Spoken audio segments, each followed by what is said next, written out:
పరమతాన్ని గౌరవిస్తూ మన మత సాంప్రదాయాలని ఆచరించాలని హిందూ సమాజం స్పష్టంగా చెబుతుంది. మీ మతాన్ని మీరు గౌరవించుకుంటూనే పక్క మతాలను కూడా గౌరవించాలి అన్నది హిందువుల అభిప్రాయం. ఇక్కడ వైఎస్ఆర్ కాంగ్రెస్ పార్టీ అఫీషియల్ పేజీలో ఒక ట్వీట్ వేసింది. ఆ ట్వీట్ ఏంటి ఒకసారి చూద్దాం. వైవి సుబ్బారెడ్డి కుటుంబం హిందూ సాంప్రదాయాలను నిష్ఠగా పాటిస్తారు. ఆయన భార్య స్వర్ణమ్మ ఆచార వ్యవహారాలను ఎంతో శ్రద్ధగా ఆచరిస్తారు. ఓ సందర్భంలో విజయమ్మ తన పక్కన నిలుచున్న స్వర్ణమ్మకు బైబిల్ను పట్టుకోవడానికి అందించారు. దానిని తీసుకున్నంత మాత్రాన సుబ్బారెడ్డి కుటుంబం క్రిస్టియన్స్ అయిపోతారా అంటూ ట్వీట్ చేసింది. తప్పులేదు. ఒక కార్యక్రమంలో పాల్గొన్నప్పుడు రెండు వేర్వేరు మతాల వారు ఉన్నప్పుడు సహకరించుకోవడంలో తప్పు లేదు, ఎలాంటి తప్పు లేదు. కానీ ఒక మతం ఆచరిస్తూ ఇంకొక మతంలో నటిస్తూ దోచుకునే ప్రయత్నమే తప్పు అంటున్నాం. ఇక్కడ జరిగింది అదే. క్రైస్తవ మతాన్ని ఆచరిస్తూ హిందూ మతం ముసుగులో దోచుకున్నారనేది స్పష్టమైంది. స్పష్టంగా చెబుతున్నారు, స్పష్టంగా చూస్తున్నాం. అది తప్పు అంటున్నాం. ఈ ట్వీట్ తర్వాత వాళ్ళు పేర్కొన్న స్వర్ణమ్మ గారు ఏం మాట్లాడారో చూద్దాం.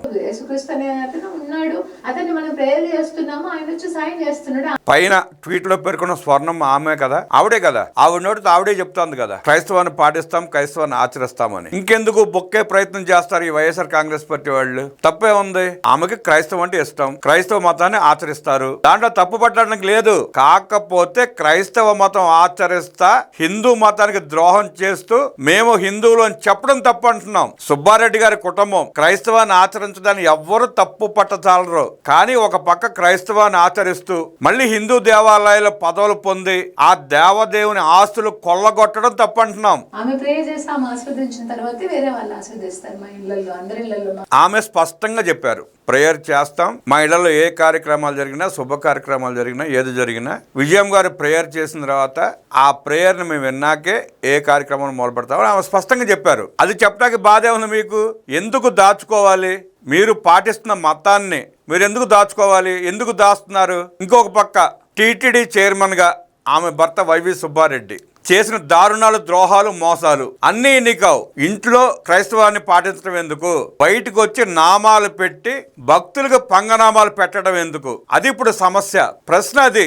అంటే ఇంట్లోనేమో మీరు మీ కుటుంబ సభ్యులు ఒక మతాన్ని పాటిస్తారు, ఆచరిస్తారు, బయట ముసుగేసుకుని ఆ దేవదేవుడి ఆస్తులు కొల్లగొట్టడానికి, హిందూ భక్తుల మనోభావాలతో ఆడుకోవడానికి ముసుగేసి చేయడాన్ని తప్పు పడుతున్నాం. తప్పు అంటుంది హిందూ సమాజం. వైవి సుబ్బారెడ్డి గారికి ఏ మాత్రం దైవభక్తి ఉన్నా, దేవుళ్ళ మీద నమ్మకం ఉన్నా, ఆ దేవదేవుడంటే భయం ఉన్నా లడ్డూలో కల్తీ జరిగేది కాదు. ఆయనకి హిందువులంటే భయం లేదు, దేవుడంటే గౌరవం లేదు, హిందూ సమాజం అంటే చిన్న చూపు ఉండబట్టే అంత దారుణంగా మహాప్రసాదంలో మహాకల్తీ చేపించాడు. దాన్ని తప్పు పడుతున్నాం. సుబ్బారెడ్డి కుటుంబం క్రిస్టియన్స్ అయిపోతారా అంటూ ప్రశ్నిస్తుంది వైఎస్ఆర్ కాంగ్రెస్ పార్టీ. అయిపోకేంటి, అయిపోయామని చెప్పి మీరు పేర్కొంటున్న వైవి సుబ్బారెడ్డి గారి భార్య స్వర్ణమ్మే స్పష్టంగా చెప్పిన తర్వాత ఇంకా మీ బొంకుడేంటి లింగం? ఇంకా మీరెందుకు బొంకుతారు? చేసిన తప్పులకి క్షమాపణలు చెప్పకుండా, ఆ దేవదేవుడి కాళ్ళ మీద పడి క్షమాపణలు కోరకుండా ఇంకా బొంకే ప్రయత్నం చేస్తారేంటి? సిగ్గు శరం లేకుండా. ఇక్కడే సుబ్బారెడ్డి వేసుకున్న ముసుకుని ఆయన భార్య స్వర్ణమ్మ తీసేసింది. మొహంలో గోవిందనామం, లోపల మాత్రం హల్లెలూయా స్తోత్రం. ఇది ఎంతవరకు కరెక్ట్ అని నిలదీస్తున్నారు ప్రజలు. వైవి సుబ్బారెడ్డి తిరుమల కొండ మీద కూర్చుని నుదుట భారీ తిలకం దిద్ది హిందూ ధర్మ రక్షకుడిగా మీరిచ్చిన బిల్డప్ చూసి భక్తులు ఏమనుకున్నారో తెలుసా? సుబ్బారెడ్డి గారు మీ మాటలు, మీ కోతలు చూసి ఆ దేవదేవుడే దిగొచ్చాడా అనుకున్నారు. తీరా చూస్తే ఆ తిలకం వెనక ఉన్నది ముసుగు క్రైస్తవాని, మీ అర్ధాంగి గారి పుణ్యమాని ఈ లోకానికి తేట తెల్లమైంది. తిరుమలలో తిలకం వేషం, ఇంట్లో ప్రార్థన, నామాలు పెట్టి దేవదేవుడికే పంగనామాలు పెట్టి హిందూ సమాజానికి మీరు వెన్నుపోటు పొడిచిన తీరు స్పష్టమైంది. మీ అర్ధాంగి మాటల వల్ల తేట తెల్లమైంది. బయట హిందూ భక్తులకు నీతులు చెప్పడం, లోపల పాస్టర్ల కాళ్ళ దగ్గర కూర్చోవడం, ఇది భక్తి కాదు సుబ్బారెడ్డి గారు. ఇది పక్కా మీ పొలిటికల్ బిజినెస్. మీ ఇంట్లో వేద మంత్రాల కంటే ఆ ప్రభువు భక్తుల ప్రార్థనలకే ప్రాధాన్యం ఉన్నప్పుడు టీటీడీ చైర్మన్ పీఠంపై కూర్చోవడానికి మీ మనసు ఎలా ఒప్పింది? చర్చి ఫాదర్ పోస్ట్ తీసుకుంటే ఇన్ని వేల కోట్ల రావు కదా అనుకున్నారా? అందుకే వందలాది కోట్ల హిందువుల సొమ్ములు తేరగా మెయ్యవచ్చు అని ఓవైపు భక్తుల డబ్బులు, మరోవైపు హిందూ మతాన్ని అపవిత్రం చేసే కాంట్రాక్ట్ డబ్బులు రెండూ కావాలి. మీకు హిందువుల డబ్బులు కావాలి, హిందూ మతాన్ని అపవిత్రం చేసే కాంట్రాక్ట్ డబ్బులు కూడా మీకే కావాలి. ఇది కేవలం పదవుల కోసం ఆడుతున్న నాటకం కాదు, పక్కా మిషనరీ స్కెచ్.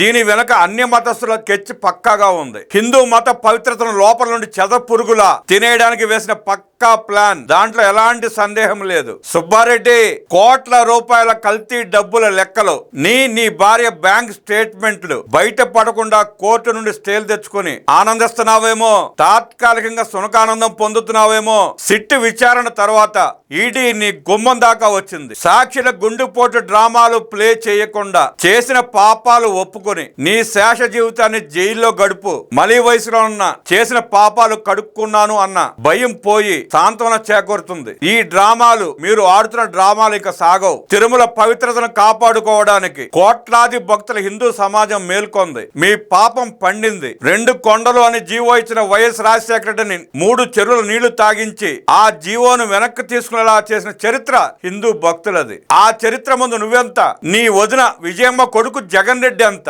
జనం తరిమి కొట్టక ముందే, హిందూ భక్తులు తరమక ముందే మీ తమాషాలు, డ్రామాలు ఆపండి. రాజకీయాల కోసం మతాలను వాడుకోవడం మానేసి సర్వ మతాలను గౌరవించడం నేర్చుకోండి. ఇక మీ ముసుగు రాజకీయాలకు కాలం చెల్లింది. మీ నాటకాలు, మీరు చెబుతున్న అబద్ధాలు, మీరు చేసిన పాపాలు, మీరు చేసిన దారుణాలు, హిందూ సమాజానికి, దేవదేవుడికి మీరు పొడిచిన వెన్నుపోట్లు స్పష్టం అయినాక కూడా ఇంకా డ్రామాలు ఆడదామంటే, నాటకాలు వేద్దామంటే, ప్రజలను నమ్మించే ప్రయత్నం చేద్దామంటే మీ మాటలు ఆటలు సాగవు. సుబ్బారెడ్డి, జగన్ రెడ్డి ఎన్ని పిల్లి మొగ్గలేసినా, మిగతా దోపిడీలను తాత్కాలికంగా వ్యవస్థలను మభ్యపెట్టి ఆడుకునే ప్రయత్నం చేసిన దేవదేవుడికి మీరు చేసిన ద్రోహం, నమ్మక ద్రోహం, వెన్నుపోటు సామాన్యమనేది కాదు.